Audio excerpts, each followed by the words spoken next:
नमो भगवते वासुदेवाय नमः।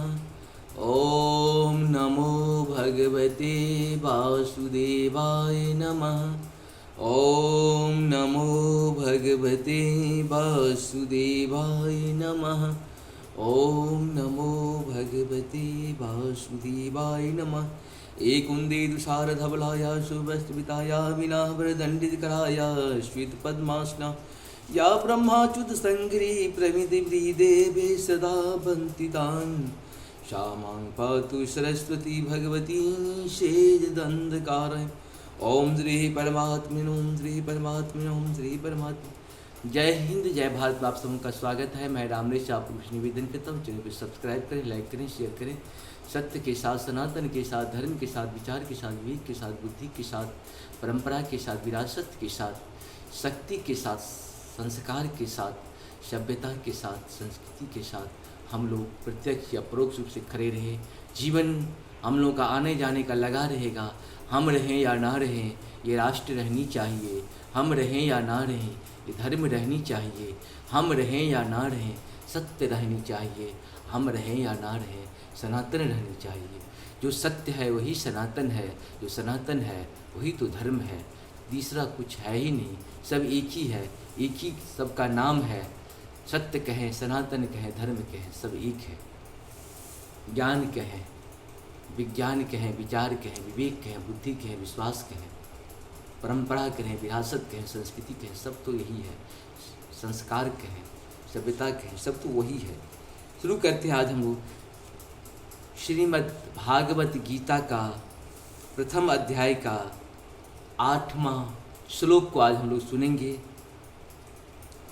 भवानी भीष्मश्च कर्णस्य कृपस्य शिमीत्यजयः अस्वस्थामा विकर्ण सौम्य दत्तिष्ठे विच।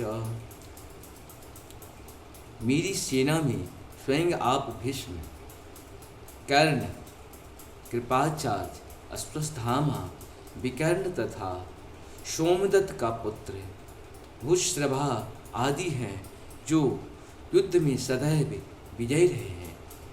यहाँ पे जितने भी योद्धा लोग हैं, जैसे भीष्म पितामह हो गए, द्रोणाचार्य हैं। अब सोचिए मनुष्य का कर्म कैसे विकर्म हो जाता है, ज्ञान कैसे अज्ञान में परिवर्तित हो जाता है। आप यहाँ पे समझ सकते हैं भीष्म पितामह इतने मर्यादित थे, लेकिन अन्य अगर आप दुष्ट का खा जाते हो उसका कहीं न कहीं प्रायश्चित आपको करना पड़ता है। और कहीं न कहीं उनकी प्रतिज्ञा जो थी भीष्म पितामह की कि हम इसकी रक्षा करेंगे, वो भी था। और साथ साथ आप जहाँ पे रहते हो उसका त्याग नहीं करना चाहते हो, ज्ञान के अभाव में, स्वार्थ के अभाव में।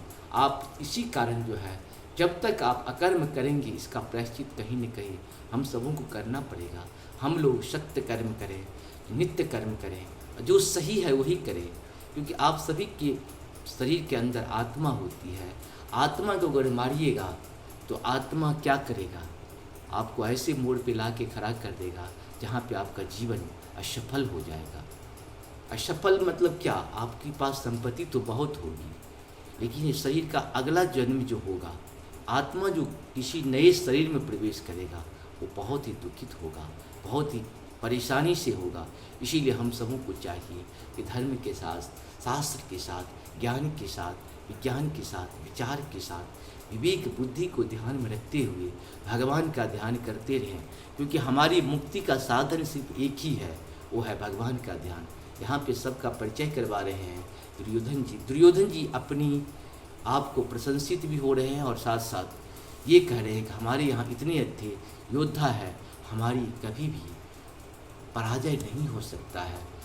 असत्य के साथ कितनी बड़ी शक्ति भी रहेगा उसका पराजय निश्चित है। सत्य के साथ कितना छोटा शक्ति भी रहेगा उसकी जय निश्चित है। आप यही समझ लीजिए, भगवान भी अपने आप को दो जगह बांट दिए थे।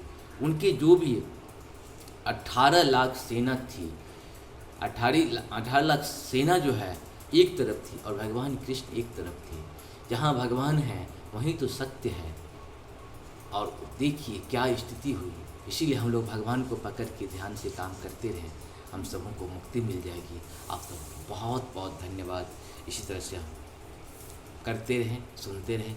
आपकी जय हो श्री हरि, जय हो हर हर महादेव।